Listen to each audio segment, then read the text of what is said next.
Welcome to the Live Lightly podcast. I'm your host, Jessica Franklin, and today I'm joined by Coach Josh Wood, a Tasmanian-based TEDx speaker, educator, and fitness expert who specializes in working with busy parents to optimize their food and fitness environment. Josh, I am so excited for our conversation today because I feel like we are aligned in a lot of our values and messaging. Yeah, thank you for having me. Before diving into our conversation, I would love to hear your story. Yeah, all right. Well, I mean, if we did the in-depth, it would probably take much longer time than we have. Of But course. if you let's start at the beginning. So I was really young when I was born, and I grew up in the Midwest in the United States, and I moved to Australia in 2008. So I was 19 years old, and I'm turning 36 soon. So I've been over here for a long time. So that's why my accent is very North American. I work with busy parents and professionals through an online coaching platform called Strong for Life Online Coaching. And it took a long time to get to where I am now and to know who I wanted to work with and what I wanted to do. You know, when we're young, we're always just trying to figure out who we're going to be. And it all kind of started with an interest in martial arts for me. Like I was a nerdy kid in high school working at a little computer shop. And one day I was like, this isn't it. This isn't the thing I want to do. And I started looking into combat sports and kickboxing, and I followed that path for a number of years, just in mixed martial arts and trying to be active and just embrace this physical lifestyle. And that kind of got me interested in health. It's kind of a slippery slope when you start looking at your own physical capacity. You start thinking, well, what can I do to optimize this? And my first career was in massage. So I was like, all right, how do I fix bodies? And I pursued that for a while. I had a clinic space for about 7 years. I taught at a massage school, teaching the qualifications over here in massage. And that kind of evolved into like an interest in health more generally. And I studied a Bachelor of Health Science with a major in Chinese medicine, so traditional Chinese medicine, herbalism, and acupuncture. While doing that, I started also studying my fitness qualifications. And I kind of came to this crossroads where I was, on one side, I was in the clinical space. I was in massage and health clinics with university. And I was in this space where people would come in and they'd be like, I don't want anything to do with modern Western medicine. I don't want to have to take pills forever. I don't want to be on all the medications. I don't want this symptom-based treatment. I want solutions. I'm like, okay, cool. You need to do this. You need to look at your activity. You need to look at what you're eating. You need to look at getting sunlight and stress reduction. They're like, nah, can't you just give me some like herbal medicine? Like, can you just whip up a potion for me? And I'm like, it's the same thing. You're coming here, you want a quick fix, but you don't want their quick fix. You want this quick fix because it sounds more, it vibes with you better. And I was like, it's the same process. I give you herbs, they give you pills. I can make the herbs into a pill. But you want to take that forever instead of fixing your lifestyle. Like, no, I'm not doing this. So I got fed up with clinical space, with massage, and with even the alternative medicine space because people just wanted a quick fix. They just wanted the hippie version. And so I embraced the fitness side of stuff, where people come to you because they want to do work, because they expect work, and they actually get mad at you if it doesn't feel like enough work to them, which is hilarious. I have to kind of go through this education phase of people like, being wrecked all the time is also not beneficial. So I kind of embraced the fitness side of stuff. Years ago, started off teaching group coaching at a women's focused strength gym in Melbourne, and then moved more into one-on-one boxing coaching, and then really embraced the strength side of stuff and branched out from there. And as I got older and had my own kids and stuff, I really dialed in that parents need a lot of help. And more than anything, parents are time poor and tired, and we don't have all the time in the world to figure out a whole new way of living. We can't spend the time to research everything and learn all the secrets and then how to implement it. And there's 50 million Instagram influencers saying 6,000 different things each, and nobody knows what to do. So this information overload and ends with paralysis by analysis. Don't know where to start. There's too many things. So I was like, all right, I got to fix this. And so I just kind of looked at what I did and what works for me and what works with the people I worked with for the last 12 years. I said, okay, let's make a system that just sets out a framework focused on sustainable habits and building those habits that we can direct to parents who don't want to have to think about it. So it's a system of just like, you want to get from point A to point B, here's the roadmap. Follow it, I guarantee you'll get there. And so that's sort of where I ended up with the Strong for Life idea. The idea being we need to keep going forever, for as long as we can. We need to be strong for the extent of our life, but not just that. We need to be strong to undertake life and the things that we want to really achieve. And that ties into one of my foundational parent fitness pillars. It's called the playground test. And the idea is that when you go to the playground with your kids, if you can't play with them, there's something wrong. You should be able to play with your kids at the playground. That should be an obligation, a prerogative. You need to do it. And, the idea is like, I need to get parents healthy and fit and capable so they can keep playing with their kids for as long as they want to. Now we're here. And now we're here. I love it. We have so many, actually, so much in common with our background. I love your story and agree with so much of what you said. I actually used to be a personal trainer at an all-women's athletic club back in the day, and my path eventually led me to yoga and meditation and energy work and breath work and all of that. So I have an extensive background in all of that.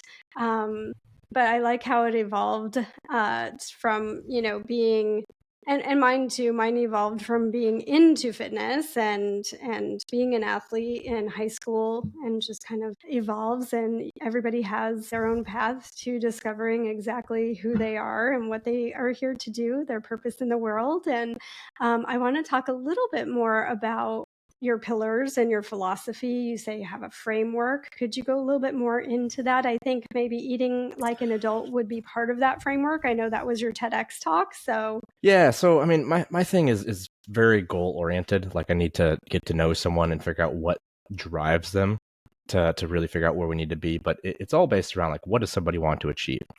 And when you really dig into it, it's going to be something that improves their quality of life. So the 6 habits to eat like an adult, like my TEDx talk, that's really, with a TED talk, you get 15 minutes max.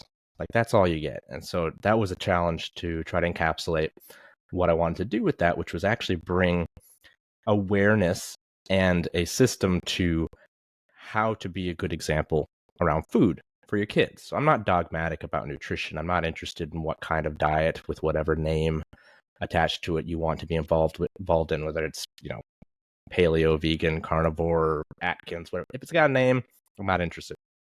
I'm more interested in relationships with food and hitting foundational nutritional checkpoints. So the idea was like, right now, there's about 1 billion people worldwide with obesity. It's now, as of 2022, actually, it was the biggest health risk, even more so than hunger. Like, being overweight and the health risks that come with that is a bigger hazard to world health than people being hungry, which is a wild thing. And so I was reading through all that stuff, and I was like, okay, so out of that 1 billion people, 390 million of them are kids under 18, 37 million were kids under 5. They're not buying their own food. They're not choosing what they get to eat. So I was like, okay, well, who's responsible? We are. We're parents. It's our job to show them what to do. But if we just say, don't eat that, eat this instead, and then do whatever we want, they're not going to learn. So it was all about trying to lead by example and creating a healthier relationship with food. The main concept that I take across all my systems is ownership. An adult understands that their future is shaped by the decisions they make today. If you want to be somewhere else or someone else in the future, you have to make the decisions that lead there. It's like winning the lottery. People are always like, oh, one day I'll win the lottery and then I'll be able to do this, this, and this. It's like, okay, how many lottery tickets have you bought? None? You're never going to win the lottery. If you don't invest in the process, you don't change the future. And so a lot of what I do with people is about like these baby steps for changing daily habits. So I look a lot at the whole lifestyle picture. Obviously, exercise is the foundation for me because you can't be healthy without moving your body. Bodies are designed to move. So it's looking at little things like step counts or daily walking, along with looking at your sleep hygiene, sleep habits, looking at your stress management, but also getting strong. One of the greatest indicators of longevity is lean body mass. The more muscle you have as you age, the healthier you age. And this is sort of moving away from a concept of lifespan being important and focusing more on health span. How long can you be healthy? No one wants to live to 100 and spend 20 years in a hospital bed. They'd rather be healthy and capable as long as possible. So looking at how we create that future through little micro changes regularly that then stack up to being, better rested, generally more active without having to think about it. It's a lot of incidental exercise, being stronger, more resilient, and then of course the habits and thought process around food and food selection. Yes. Well, I totally agree with you when you talk about it's not necessarily about living a longer life and adding years to your life. It's about quality of the years that you live. And that's Yeah. my philosophy 100%. I just want to be healthy for the amount of time that I'm here. I don't want to be in the last 5 or 10, or some people do spend their last 20 years just not able to function and not feeling well, Yeah. and overall just kind of deteriorating. And yeah, that's just not something that I'm interested in. Growing up as a kid, I definitely witnessed my grandmother, who was obese and diabetic and just struggling with a lot of things, health wise, all the time, always in and out of the doctor's office. And my mom had MS. And so I was always looking to study food and exercise. And that's what led me down this path initially. I think that witnessing other people in your life, loved ones that are struggling, is motivation. And Yeah. yeah, just wanting to kind of be the opposite is, I Yeah, think, exactly. my motivation for sure. And I would like to go a little bit more into detail with like the food factor, and Hmm. going a little bit more into your philosophy of eating like an adult, because I feel like there's so many components to that that we can really dissect and break down and give the listeners some actionable tips. Yeah. I'm like I said before, the key factor is ownership. We need to Mhm. be aware of what we're doing. And so my whole concept around eating like an adult is really about bringing not just ownership, but awareness to our decisions. So much of what we do and how we interact with food is based on how we were raised, what our norm was as we were growing up. But then our teenage rebellion plays a big factor too. And so we see this a lot with people who are like, well, I'm just going to do this because I can. Like, I'm going to eat this because I can. I'm an adult. I could do this. I could do that. And it has a sense of rebellion to it. Like, who are you rebelling against? You're an adult. You're in your 30s. You're in your 40s. Like, just you're telling you what to do. Who are you rebelling against? Um, and that kind of clings on to these habits from our childhood, and we either go, okay, this is how we were raised, this is how I always do it, or we go and embrace that teenage rebellion and do the opposite. And sometimes that can be a healthy thing. Like, I'm not going to live like that because so and so in my family or that was around was really sick and they were unwell and they drank or ate themselves into an early grave. Okay, I'm not doing that. But that has a healthy outcome. Uh, but we let these habits and these teenage rebellion feelings influence us as adults, and really, like, it's kind of like childhood trauma. At a certain point, you have to say, I'm not going to let that define me. I want a certain outcome, and I'm going to make that happen. And that is the ownership aspect. You have to make a decision, and you have to make the choice, which isn't always easy because first, it's obviously about recognition. Do you recognize what you're doing? And so the idea with the 6 habits to eat like an adult is, how can we bring awareness and conscious decision making back to our feeding patterns? Or, not even back to, but just for the first time for a lot of people. And I think that the first habit is probably the most useful and the most the one to get the most feedback on, where people are like, oh yeah, that works for me. And if you listen to the TEDx talk, it's the very first one there. It's the apple test. I live in Tasmania, which is an island off the south of Australia. It's a pretty cool climate, but it used to be one of the biggest apple exporters in the world. New Zealand takes that title now, but we used to be called the Apple Isle until like the 1950s or 60s. Massive apple orchard island. So apples are a big part of life down here.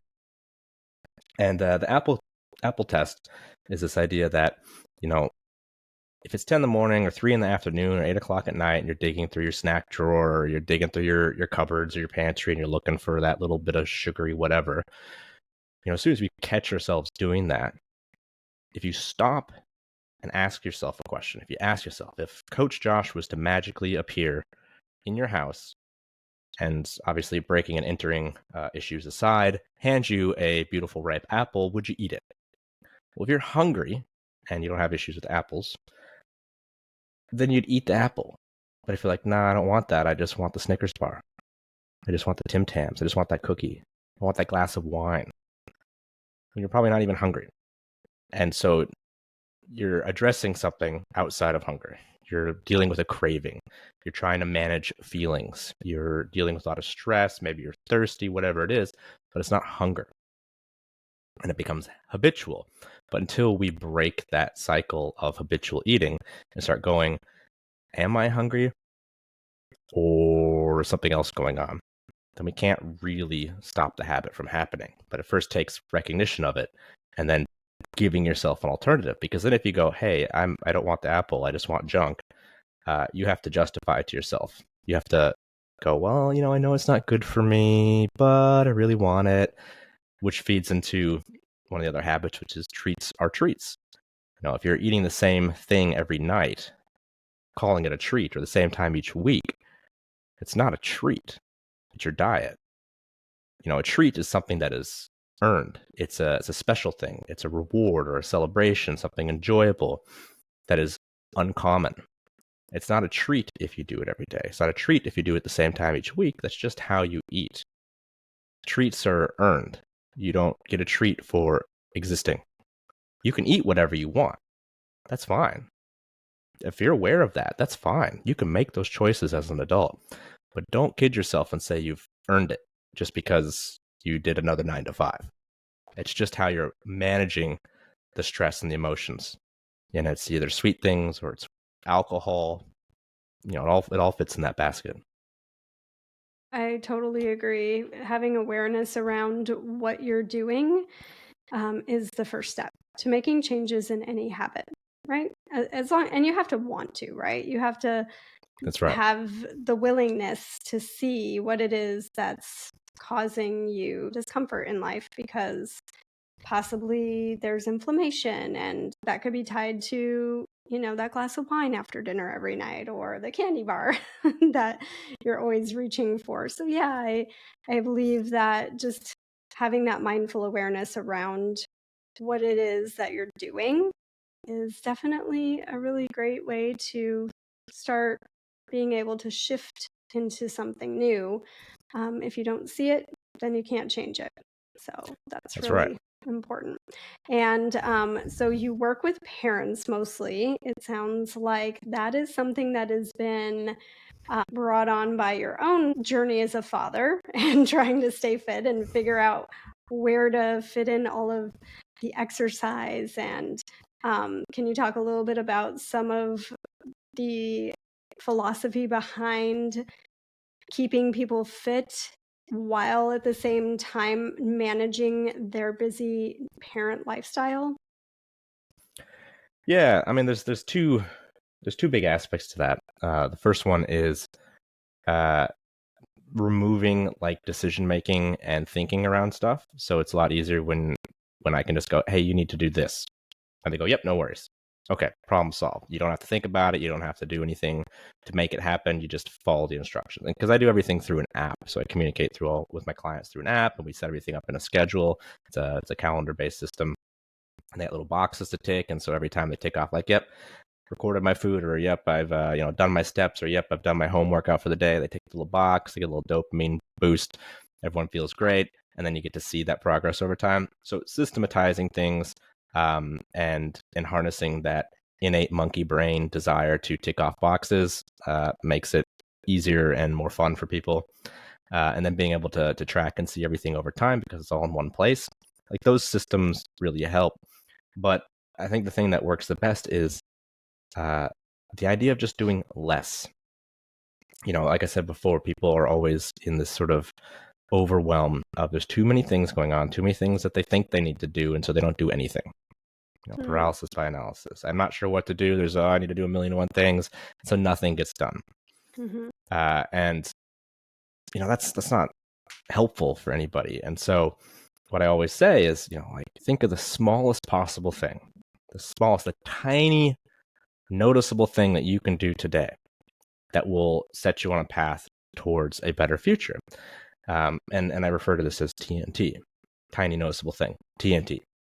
And if you got a mountain in your life, this big thing you're trying to overcome, maybe it's your belly, maybe it's mobility issues, maybe it's a lack of strength, whatever it is. You got this mountain you're trying to overcome. Well, how do you get rid of a mountain? Use TNT. And so you take these tiny noticeable things, and it could be as simple as, I'm going to walk for 10 minutes after each meal. Like, that's the one I use all the time. People are always like, I don't have time for exercise. You know what? I guarantee you could carve out 10 minutes after each meal to walk. If you have to, walk and eat. I don't care. You just need to walk. 10 minutes after each meal, 30 minutes a day, 3.5 hours of exercise that you wouldn't have gotten that week. That's a lot. If I said, I need you to do 3.5 hours of exercise a week, people would be like, no, I can't do that. You break it into 10-minute chunks, they can do that. Everyone can do that. And so the idea is always to do the most powerful thing that takes the least amount of effort, because 2 months later, you're not even going to be thinking about it anymore. It's just what you do. It's kind of like when you start learning how to prep your food for the week, or make meals big enough so that you have leftovers for the next couple of days. Once you do that at the beginning, you're like, oh my God, it's so hard. 2 weeks later, you're like, this is just what I do. I always make everything twice as big now, or I always do a couple hours of meal prep for the week on Sundays. And everyone thinks it's so much. But if you just take one thing, one tiny noticeable thing that you can do each day consistently for a little while, eventually you just don't even think about it anymore. And it's no longer noticeable. It's just your lifestyle. It's like brushing your teeth. No one's like, oh my God, I'm not going to have time to brush my teeth. True. Well, that takes a couple minutes, right? But now you don't think about it. So if we ingrain habits over time, like everything you do in life is a habit. You put on your socks, you put on your pants, hopefully. You put on your clothes before you go outside. Like, that takes time. You don't complain about that because it's habit, it's lifestyle.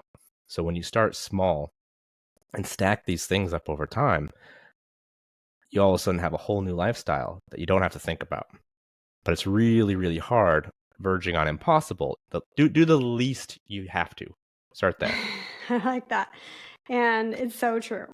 So true. Because if you get overwhelmed, you're just going to freeze up after a few days and be like, oh, I didn't do the 3 things today out of the 10. And so then you kind of feel like, oh, now I've blown it.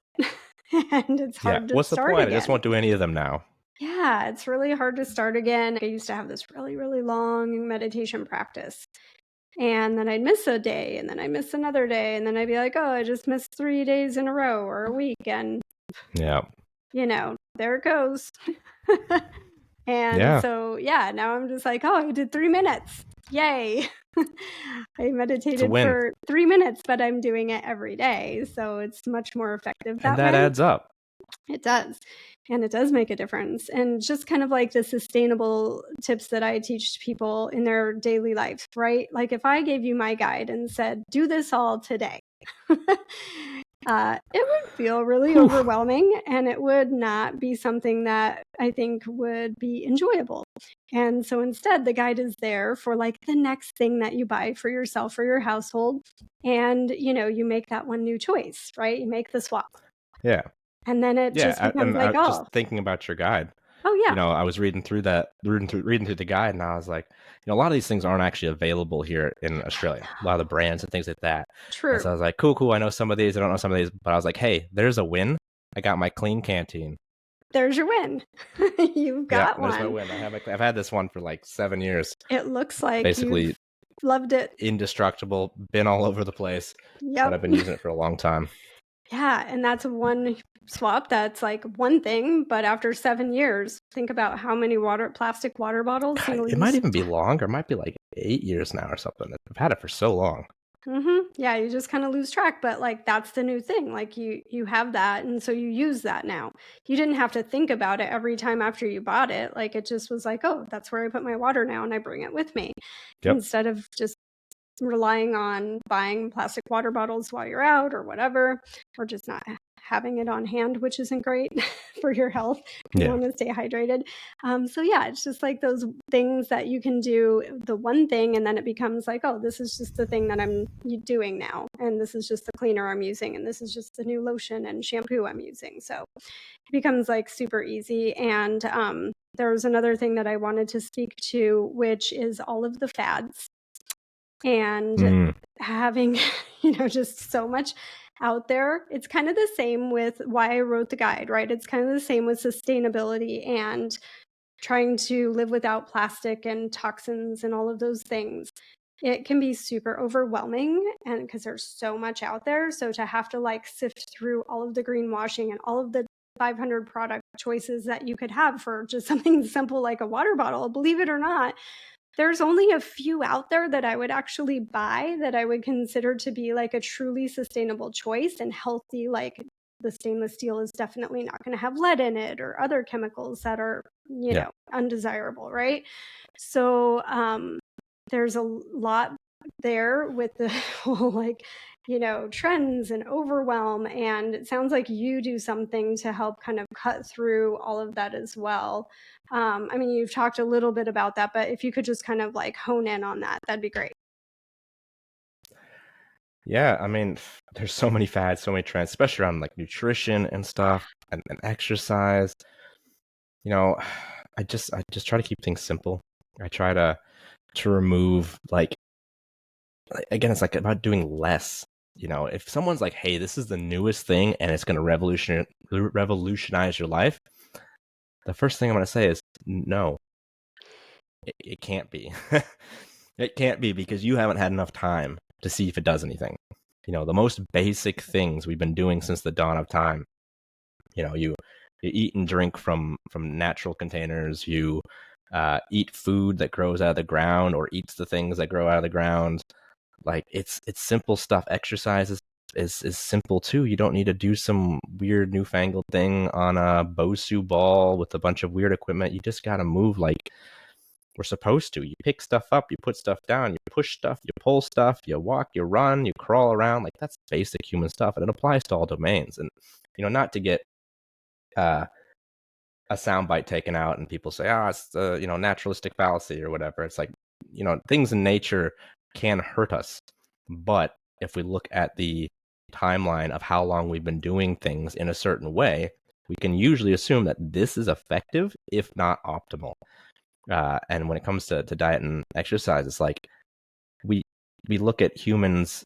It just gets on my nerves about the diet stuff too, because it's like if we get an animal and we want to keep it alive in a zoo, we look at what it eats in nature and then we feed it that stuff. But for whatever reason, people look at the entire history of human eating and go, we can definitely invent some slop that's better. Let's use all these factories and a billion acres of farmland to grind everything up and put some goop in it and squirt it out of tube and like, look, it's the optimal human food. No way. Why can't you just look at what we've done and how people have lived healthily forever and then apply things like modern medicine and like road safety on top of that? Every time we try to revolutionize something, it usually ends up hurting people. So I just like to keep it simple. as Back much to as nature. possible. Back to Mother Nature. Mother Yeah. Nature knows best. It's so true. And through all of my years and years and years of studying nutrition and health and all of the different trends and fads that have come and gone, and I've always just stayed steady with balance, just kind of, not overdoing any one thing and making sure that you pay attention to everything that needs to be part of your healthy diet and just finding a proportional balance of each of those Mm. components. That's my philosophy. Yeah. And I think from a health standpoint, that's usually the best. Now, I do want to differentiate between health and performance. Like, if we want to optimize people, that's usually a short-term thing that doesn't lead to necessarily good long-term effects. If we take extreme sports or things like bodybuilding, or like combat sports where people have to do drastic weight cuts and things like that. There's a lot of stuff we can do to manipulate the human body for performance, but it doesn't necessarily lead to good longevity outcomes. If we're looking at longevity and quality of life in the long run, a middle path is probably the most effective. A bit of this, a bit of that. You need a little stress, you need a little relaxation. You need to be kind of strong, but you don't have to go for world records. You need to eat whole foods most of the time, a good mix of things. And to sort of speak to that as well, I think looking at our ancestry, not just as humans, but our individual ancestry and like where our people came from and where we're living in the world should have a say for what is considered healthy. I'm a big proponent of like seasonal plants, like fruits and vegetables. If I have to buy strawberries from Chile and ship it across the world in the middle of winter so that I can have strawberries to be healthy because the government guidelines say I'm supposed to eat 6 different fruits today and 6 different vegetables. It's like, well, I live in a cool climate. It gets down to freezing in the winter. A lot of stuff doesn't grow in the winter. And if you're in North America, a lot of stuff doesn't grow in the winter. If your ancestors came from Northern Europe, there ain't much growing in the winter. So you get like hard cabbages and some old apples. So if you're like, the only way to be healthy is to import all these acai berries from Brazil, I'd say no, I don't think that makes any sense. I think a seasonal approach is also more economical. It's fewer food miles as well. Mm-hmm. Like I think around the board, like if we're looking at like what's most beneficial for humans in our environment, seasonal, local, ancestral. I think that's a good balance to make, and it usually also ends up being cheaper. And again, like you said, just going back to what people have done forever and observing that. And that worked, and it still works. I'd like to talk a little bit about fitness in nature because I know that's kind of your thing, and you can do that with children and still be able to check off your box. And it's kind of checking off multiple boxes, not just your fitness box, but also a box of spending quality time with your child and getting fresh air and sunshine. So, and also, what is your advice for people who do live in climates where you have winter and you have I'm in San Diego. I'm so lucky. I don't have to think about those things. But I did used to live in Colorado, and it was definitely rough getting out every day, but I did it no matter what. Like, you bundle the kid up, and if it takes you an hour to get out the door, and you're only out for 30 minutes, it is what it is. Still right? a win. Yeah, it's still a win. Yeah. And so tell us a little bit about your philosophy on that. So I've always been very outdoor focused. I like outdoor things. I worked as a wilderness guide here in Tasmania for a few years. So I spent a lot of time outside. And my wife runs a bush play business. So she runs a nature play, bush play, and education business. Our kids have been outside for most of their lives, most of the time.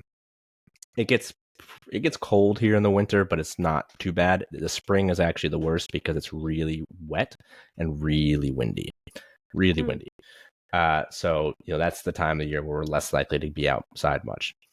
But otherwise, it's essential to our health. We need sunlight, we need green spaces. And when you look at the literature, there's this idea of what they call like green exercise or green activity. And this is anything that's done outside or in an outside simulated environment. So when we're looking at like exercise adaptation and performance, they did this study a bunch of years ago on like treadmill walking or treadmill running, and people had better outcomes when they had a green simulated environment. And that was as simple as nature sounds or a picture, a poster of like nature on the wall. They had better, like they were more relaxed. They had better cardiovascular outcomes. Like everything was better just with that little bit of nature-like experience. And, I think, like you said, if you are spending more time outside, you do tick a lot of those boxes. You get the fresh air, you get the sunlight, but it's also very down regulating. Like it's very much required for our recovery and relaxation and stress reduction to be out in what we evolved in. And so like I have a big focus on resistance training when I work with people because we need strong muscles and strong bones, but that doesn't mean it has to be done inside. I've got people, and myself as well, like I do most of my training in my garage, which is open. It's open to the outside, and I get this great view of outside while I'm there. And I've got clients who train on their porches or in their living rooms with big windows. And I think that's a healthier thing and a more sustainable thing, because not only are you getting the feel-good effect of having done hard work, you're also getting that little bit of like, oh, this is nice. It's nice. I can see the sun, or I can watch the rain, and I can listen to it on the roof. And there's something primal about that we need as humans. And it's like when you see people on treadmills at big fancy gyms, and they now have these settings where you can actually like do a run through an area. Like they have these video recorded maps where you can like run through the mountains and stuff like that. And people are doing that, and that makes it more enjoyable. It gives them a better experience. They have better outcomes, and they're more likely to continue to do it because it's enjoyable, as opposed to just staring at a wall or watching Netflix on the treadmill. So there's something that's very much part of who we are. Part of our nature is nature. And the more that we can get into that, the more that we can make that part of what we do, instead of thinking of nature as something outside of us. Oh, nature is out there. It's like, no. We are part of it. And the more that we can actually integrate that into our life, the healthier and the happier we are as people every time. I like that. Sorry, go ahead. Go ahead. I forgot about your cold weather question. I was going to say that when we went, but my dad lives in Idaho, and my wife and I and at the time our only son, I've got two now. We went to visit him in the winter, and what we did is we went and found some of the nature play schools, and similar businesses to like what my wife runs. And what I'd say is, if you live in a cold place, it's very hard to get out on your own. Go and find like a nature play group or a nature school or like a meetup group, and find a group of other people who are going to do it together. So you have a goal and you have community accountability, because doing it on your own is real hard. Like you said, with the rugging up with all the clothes and fighting them to get them outside. Then you're outside for 20, 30 minutes and it's cold, and you get back inside. Like, well, it took 2 hours for 20 minutes of outside time. If you have the community involvement, it's a lot easier. And it sounds like you keep people on track. And if they wanted to work with you, wherever they're listening, it sounds like you can work remotely with people. Did you say you have an app? Yeah, I do everything through an app. So most of my clients are international. Actually, a lot of them are in the US and Canada, and I live in Australia. Okay. But yeah, location's not an issue. You can find me on Instagram, Coach Josh Wood, or on my website, strongforlife.online, and I'll share the link to the Eat Like an Adult guide, which is just a free resource, and the TED Talk as well. Yeah, I'll definitely put those all in the show notes, and on YouTube it will be in the description. And also, do you have anything coming up that people can look forward to? Right now, we're at the end of 2024. So is there anything in the new year that you want to share? Oh boy. Sorry, I just put you on the spot. Yeah, I was just like, what am I doing? I feel like I'm always doing something. Do I have something? I've got two big things happening in first quarter of the new year. So I am wrapping up the final text of a cookbook that I'm writing with a friend. that will be self-published, so it'll be available through my website and Amazon if that's something that people are interested in. It is a niche cookbook, so it is a more nutritional approach to traditional Indian flavors.